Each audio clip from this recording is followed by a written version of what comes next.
Réflexion en tout cas d'un journal économique allemand.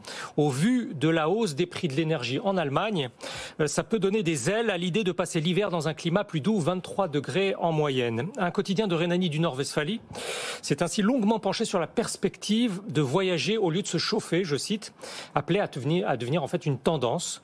Un dirigeant d'un important opérateur du secteur en Allemagne estime que certes les gens ne partent pas en vacances seulement pour économiser de l'énergie, mais s'ils récupèrent une bonne partie des frais de voyage en réduisant leur facture de gaz à la maison, cela augmente la motivation de certains à faire leurs valises.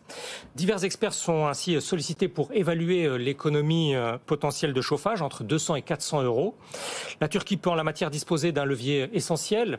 Le chef de l'État, Recep Tayyip Erdogan, l'a dit dans ces termes. Contrairement à l'Europe, la Turquie n'aura pas de problème cet hiver. Ankara, qui n'a pas rejoint les sanctions occidentales contre la Russie, lui paie à présent ses achats de gaz en roubles et pour les volumes convenus. Alors c'est vrai que 599 euros pour 22 jours en Turquie. Quelle est la réaction là-bas? Parce que d'un côté, évidemment, c'est un formidable essor du tourisme turc. De l'autre, ça peut créer peut-être des jalousies? Oui, c'est un dilemme qui s'expose finalement au grand jour. La Turquie va continuer de recevoir normalement de l'énergie de Russie. Cela ne signifie pas pour autant qu'elle échappe à la flambée des cours. Le gouvernement turc a estimé hier à 8,2 milliards de dollars le montant des subventions publiques consenties au premier semestre pour contenir la poussée des factures de gaz dans le